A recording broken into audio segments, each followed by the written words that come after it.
So we're gonna go into the Old Testament today. How's that? Ooh. Okay. When I first came to the Lord, I spent most of my time in the Old Testament, only because every church I was visiting, I'm a contrarian. When everybody's parting hair in the middle in the 70s, I parted mine on the side. When everybody's playing guitar, I played banjo. I'm just a contrarian. So everybody's back then. Everybody was teaching out of Philippians and Ephesians back in the mid '80s, and so I said, "Well, I'm going to go read something that nobody's talking about." So I just hung out in the Old Testament. I can see that about you. Yeah, I know. I can. Yeah, I know. But so it's given me a if I would have done it differently, I would have been a little more well-rounded.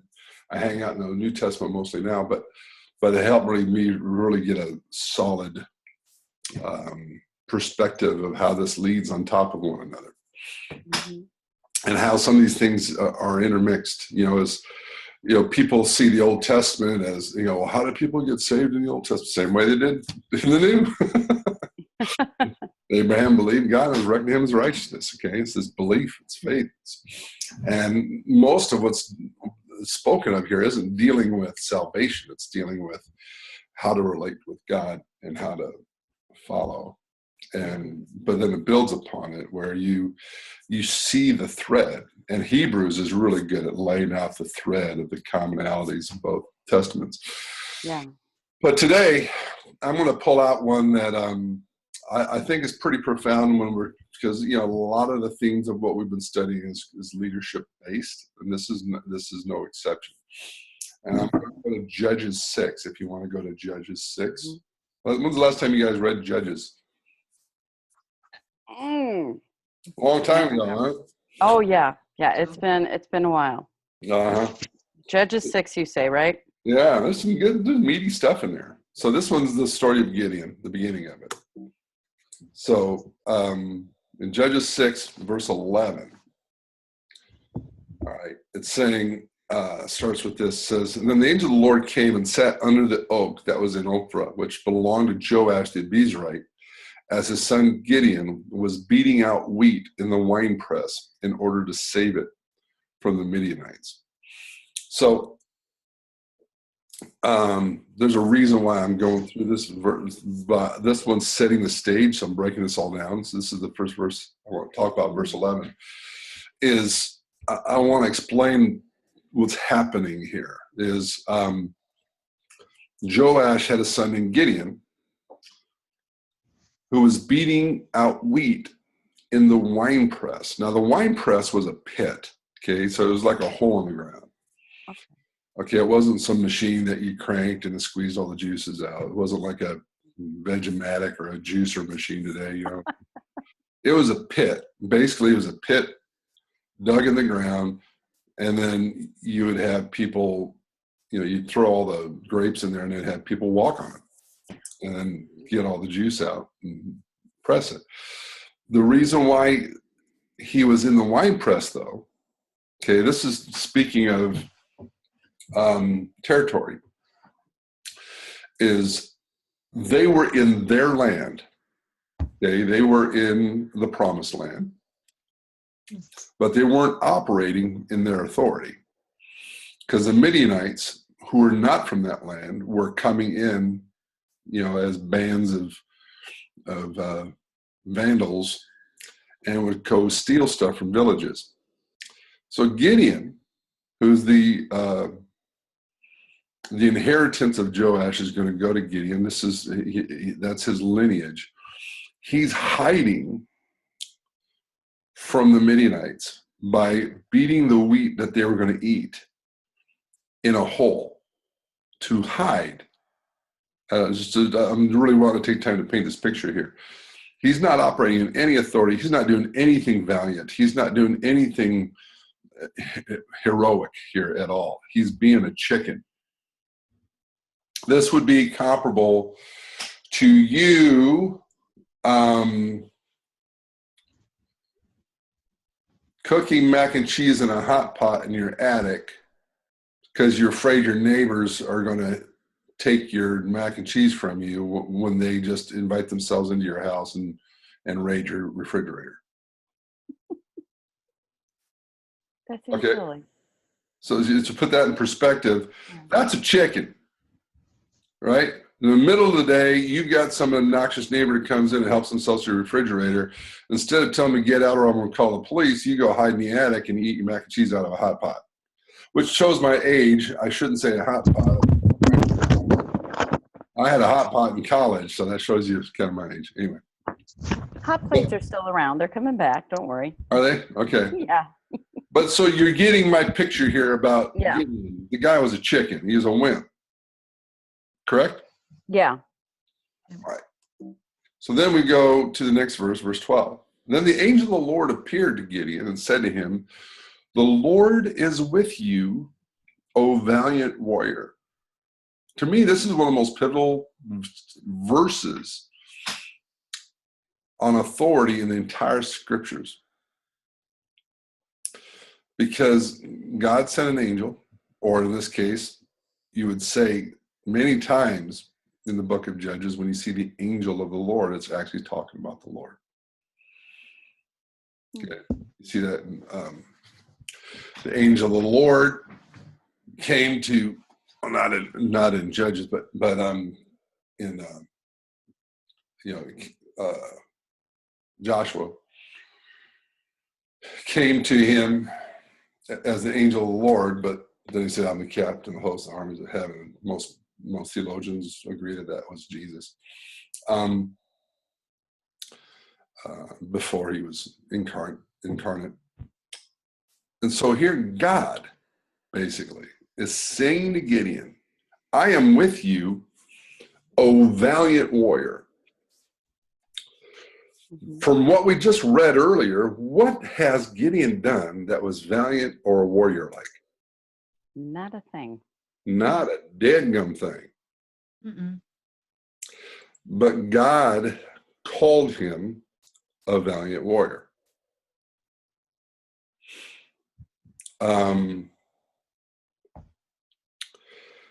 Who we are.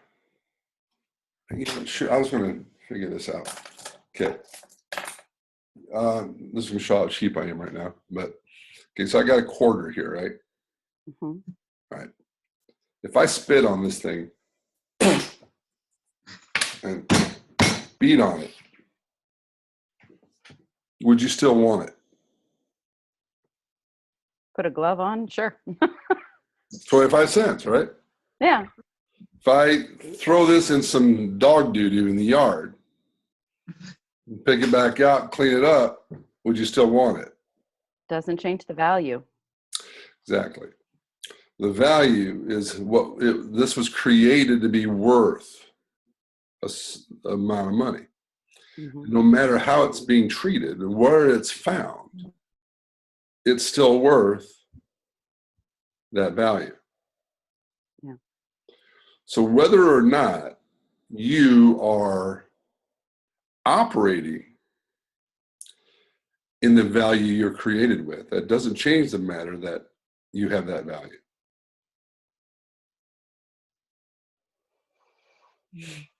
Whether or not you've created $1 million worth of sales this week, or you created zero, that doesn't change who you are. You getting my point? Yeah. Yes. This is probably the most important thing I tell people through the years is, emotions have a role in life. Grieve when you're supposed to grieve, rejoice when you're supposed to rejoice. But I don't believe emotions are supposed to be our compass. They are not what we live by. We don't base our value or our vision in life on our emotions, because they're not reliable that way. They're more the gravy instead of the potatoes. Mm-hmm. We should be gauging our life and what we do in life based on what is within us, what has been spoken to us, who we know we are, our personal convictions,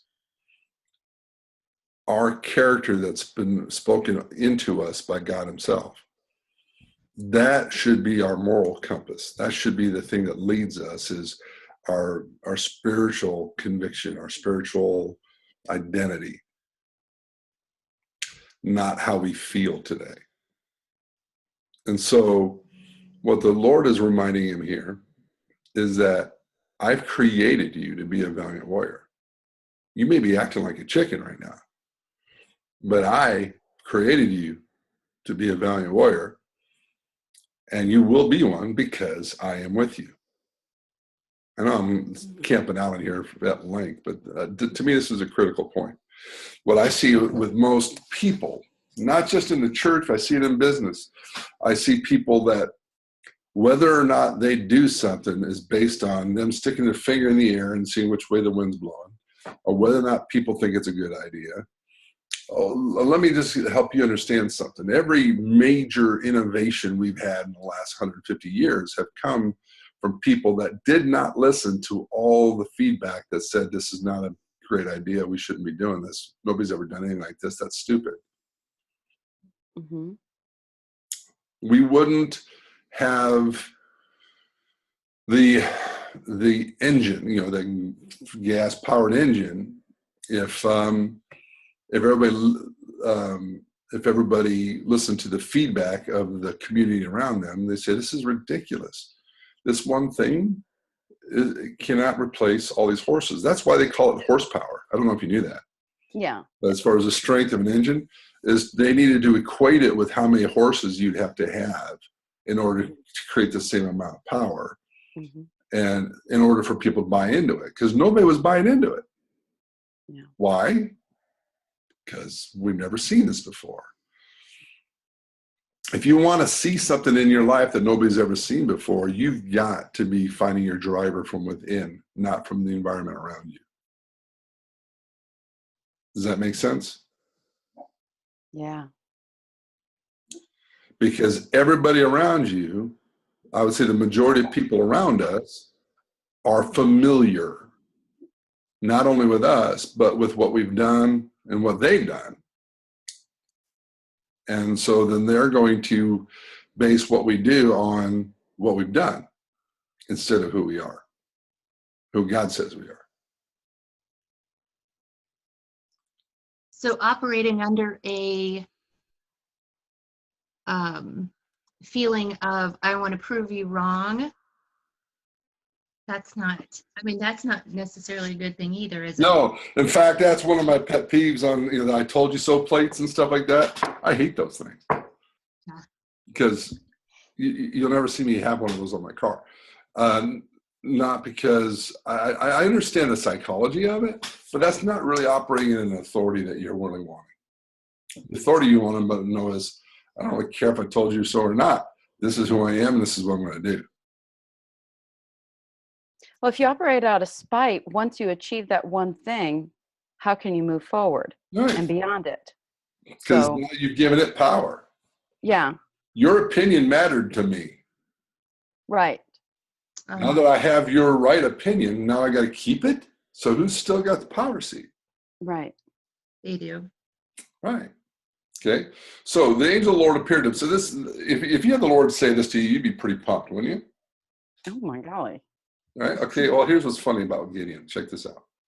Then Gideon said to him, after the Lord just said that, "Oh my Lord, if the Lord is with us, why then has all this stuff happened to us? And where are all his miracles that our fathers told us about, saying, did not the Lord bring us up from Egypt? But now the Lord has abandoned us and given us into the hand of Midian." Mm-hmm. This is how gracious God is. I mean, he made John the Baptist's dad mute for months for talking like this. But here's what's funny about that. Is people want to figure out the recipe of that. There's no recipe to it. It's all a heart condition, because John the Baptist's dad, Zechariah, he asks these kind of questions, and that's not why the angel made him mute. It was because of his heart. His heart didn't have any faith. Okay. because here you see later on, Mary has the Annunciation, and the angel comes and tells her she's going to be with the child, you know, that God has, impregnated her. Mm-hmm. And she asked these kind of questions too, and the Lord has answered them. He didn't beat her up for it. He didn't cause her to become mute. Why? Because she wanted to understand, because she believes God. Okay. Mm-hmm. But here Gideon's whining at him. I don't hear a lot of faith here. Yeah. But here's what's really interesting. God didn't get mad at him for whining, because that's what he's doing right now, is whining. We haven't seen, I mean, how many denominations, they've built their whole structure of doctrine based on the fact that they haven't seen any miracles. That the miracles have all passed and we're waiting on the next one, you mean? Yeah, we've Oh my golly. built whole denominations on that nonsense. Okay? Yeah. And so, so this isn't anything new. Yeah. But he's complaining. We haven't seen Jack. I'm not, thanks for the nice word, but I'm not seeing it, Lord. I haven't seen any of these miracles, so I'm glad you're with me, but what does that mean? I'm not digging it. I'm not buying it. That was his response to God. And here's what's interesting. God didn't answer that. I mean, he answered it, but he didn't answer it the way you think he would. Right. He looked at him. I can imagine what that looked like. Son, you're crossing the line here. No, he said, go. That was his answer. I haven't seen anything. I haven't done this. I haven't done no miracle. You go. In this your strength, and deliver Israel from the hand of Midian. Have I not sent you? He didn't try to help him understand. He didn't try to help him get warm fuzzies so he felt good about who he was in Christ, any of that stuff. He just said, I told you to go. Now do it. Go do it. He didn't spend time for any understanding. So my point there is, we are, as a society, very adolescent in the sense of, you remember when your kids were young? And I don't know if you ever had them do this. My kids did. I'd tell them to go do something. They go, but why? Because I'm your dad and I'm bigger than you. Go. It worked for me. I don't understand why it doesn't them. I had the threat of a belt. I just said go. No, but most of our society is based on us trying to say, I need to understand why God would do this. Why? Well, you know what? Hey, man, that ain't happening. God's God. He tells you to do something, you do it. He says you are somebody, then you act on that. You embrace it. It's actually a lack of faith. It's actually unbelief and pride to have God speak as he speaks in Romans 8, and for us to say, no, I'm a dirtball. I disagree. I'm a dirtball, and I drop my computer like Kate does. And what happened? Phone keeps on sliding. What is that? I have. Put a book in front of it. It won't slide. Put a book in front of it. Oh, is that an iPad? Is that what that is? It's just my cell phone. Oh, it's your cell phone. Hey, that looks good. All right. So anyway. You might go mute until you get it fixed. Anyway, but the point of it is that we want to understand all this stuff, and God says, go. This is who I say you are. Go walk in it. People have asked me, you seem like you're pretty locked in on who you are and what you're supposed to do. I say, yeah, because God told me. Yeah, but these things haven't happened in your life, and this thing, from our perspective, looks like you're a failure. I don't really care what it looks like in your perspective. I'm going to do what God put in my heart to do, because that's who I am and that's what we're doing. And so that I really hammer on this because of this passage right here. Is there was nothing outwardly that Gideon had done at this point to be congruent with this "O valiant warrior" message. But God wasn't messing around. He just said, this is who you are. I am with you. Have I not sent you? Shut up and go. And he didn't stop that. I mean, we know, I'm not going to go to those passages right now, but then he put out a fleece, which blows my mind. I still see people put out fleeces today. I'm like, guys, walking the New Testament here. I'm not going to be casting lots, and I'm not throwing out fleece. All that tells me is I have no relationship with God. I don't know how to hear the voice of God. That's what that tells me. Open the doors that are open and close the doors that that's a stupid prayer, man.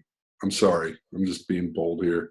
That is you are basing your obedience to God based on circumstances. If he makes a way, like I had a guy, friend of mine, he said, brother, I can only walk through the doors that are easy to walk through. If it's difficult, I don't think the Lord's in it. I go, dude, everything the Lord's going to tell you to do is going to be difficult. If it's easy, then he wouldn't need to tell you to do it. Where's it scriptural for?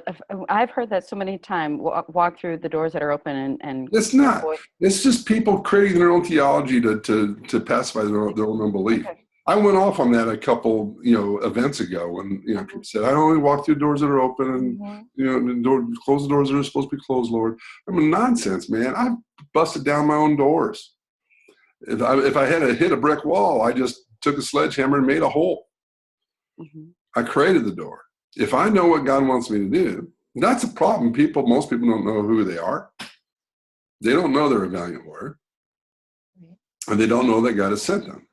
All they know is that there's this message of salvation, so I can get some life insurance, eternal life insurance, by praying a prayer.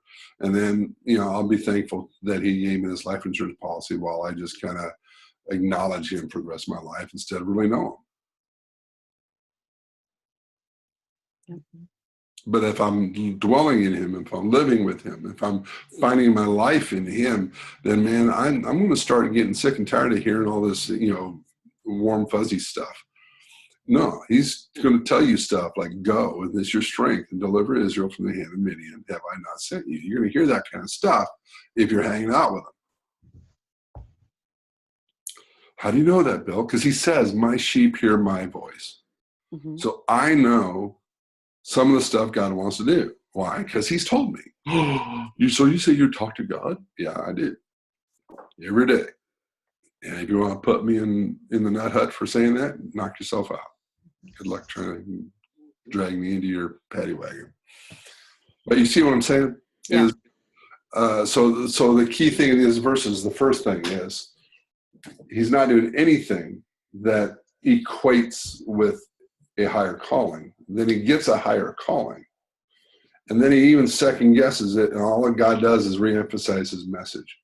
Now later on, we see that it gets fulfilled. But even there, it's out of God's mercy. He just puts up with his fear. I mean, he goes, go hang out outside this tent, and then you're going to hear that they're afraid of you. And then this guy says, yeah, there's this loaf of bread rolling down a hill. Oh, that's the sword of Gideon. I don't know how to get that out of a loaf of bread, but anyway, it's that reality of God fulfills it later on. So who's the one that did this whole thing? God did. But he did it through people that he had called to be this way. And so we are all a Gideon, so to speak. There's something God's called each one of us to do, and each one of us to lead in. People say, well, I'm not called to be a leader. Baloney. Every single person's called to be a leader. There's some, not in every aspect of life, but there's something that you and you alone have a passion for, have a conviction for, that the way you will fulfill it, nobody else can do it. You're not replaceable. Which is another beef I have, is we've created constructs that make people replaceable. Nobody's replaceable. The only way we're going to function well as a body, as a people, is if we help each person find their piece and how they fit. Like we talked about earlier with Ephesians, we got to help them. It's not just an option that, hey, we'll see if we can help them fit, but if not, it's not a problem. No, it's our problem. We got to make sure everybody is fit and properly functioning. And so you've got something in you that you're supposed to lead in that nobody else can do for you. And you're not going to find that out by putting your finger in the air and seeing what circumstances are going to define themselves for you. You're going to find that out by a holy disruption in your life internally, where God speaks to you and says, you're a valiant warrior, go do this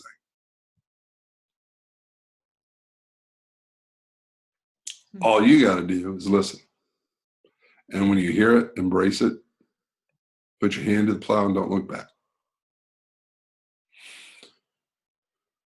Leadership is operating out of that internal driver, not out of your circumstances around you, so that your compass comes from God himself, not from poles.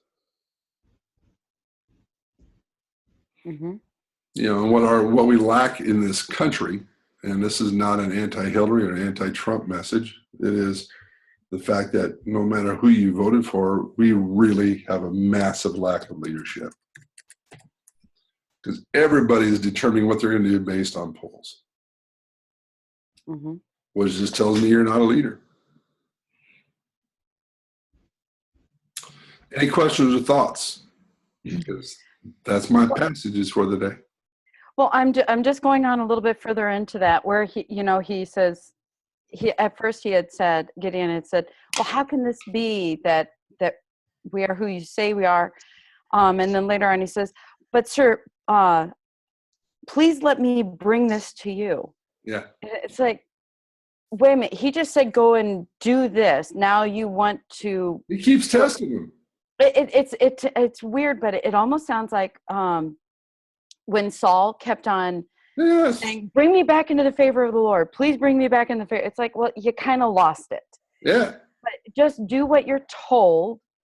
Well, I see, if you read that whole story, you know, and because I didn't want to get bogged down with all the details of it, I wanted to get a main point done here. But if you go through that story, the guy was a complete weasel. Even when he told him to remove these altars of these gods and stuff, knocked around and did it instead of just confront it. You know, he just was in everything he did until he finally figured out who he was at the end, and they, you know, whooped him. Joshua keeps coming to mind as the one that I really see that, you know, when God says, you're the one, and go and do, and he's like, okay, sure, okay, I'll go and do, and I'll go and lead, and but even with Joshua,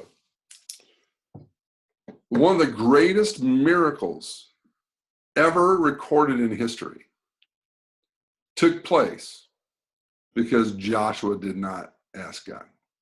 It was because of an error. It was because of a sin. Remember after they defeated Jericho, they went to Ai and all this nasty stuff was going on. They were supposed to rout them and kill everybody. They didn't. Oh, yeah. And then they were supposed to go rout these other cities, and the Gibeonites lived right over the hill, and they were supposed to be the next group that they were supposed to defeat. But they pretended like they're from a far distant country, and they came, you know, with rotted bread and worn out clothing, so it looked like they had traveled far, but they only traveled about 2 miles. And hey, we need to make a pact with you. We know you're all that in a bag of chips, and we gotta, you know, make an agreement with you, right? Yeah. And so without inquiring of the Lord, Joshua and the gang, they said, all right, we're gonna, you know, protect you, idiots, you know. And so then they find out later on that they were lied to, but they understood covenant. We made a contract with these people. We made a covenant with these people. We were idiots, but we now have to protect them because we're going to be true to our word. Right. So all these other kingdoms come fighting them that weren't going to before because they were afraid of them. But now that Gibeonites had kind of betrayed all the other kings, they all ganged up on everybody. And so now Israel and the Gibeonites had to fight together to defeat all these other kingdoms. And that's when one of the greatest miracles ever recorded took place, and that is the sun stood still to give them daylight to operate off the momentum to rout the enemy and win the battle. Okay. So this miracle, the sun standing still, was provided by God because of a mistake by Joshua. We did not inquire of the Lord. Now we've got to honor a pact of people we should have destroyed. Mm-hmm. And God honored that with the greatest miracle outside of Jesus himself. Mm-hmm. So even Joshua messed up. Oh, yeah. Even Joshua, did stupid stuff. That doesn't change the fact that he was the leader of the nation. And Gideon did a ton of stupid stuff. That didn't change the fact that he was a valiant warrior. Right. I've done a bunch of stupid stuff. That doesn't change the fact that God's called me to do something. Catherine's done a bunch of stupid stuff. Oh, loads. That doesn't change the fact that God's called you to do something. Mm-hmm. And I'm going to not beat up on Kate, so I'm just going to move on She's too there. sweet. She's too sweet. You can't beat up on her. Yeah. No. So the point of that passage is God spoke to Gideon who he was before he did anything. A lot of times we want to do something in order to prove to ourselves who we are. We will really step into a place of leadership when we can operate in that authority before we accomplish anything. But we have an internal driver that's stronger than our circumstances. Is it selfishness? Is what selfishness? Even if you're just wanting to prove to yourself, you're not caring about proving to anybody else, but you're just wanting to prove to yourself, hey, I know I can do this. I was called to do this. I can do this. I can do A and B, and I can do it before C. And even though in the past, because I've done that, where I've said, oh, I can't do that. Mm-hmm. I've not done it before, but now I'm looking at myself saying, yes, I can, and I'll prove it to myself. Is that selfishness, or is that more walking in belief that what he has said to me and over me that? No, I don't think that's selfishness at all. I think it is unbelief. Yeah. Unbelief in a minor sense. I mean, we all are going to be more confident when we have a physical success. Yeah. But do we need that success to get started? No. Well, most people do. Yeah. But if you're truly going to have success, you've got to ignore your past patterns, your past failures, and operate out of who you are instead of what you've experienced.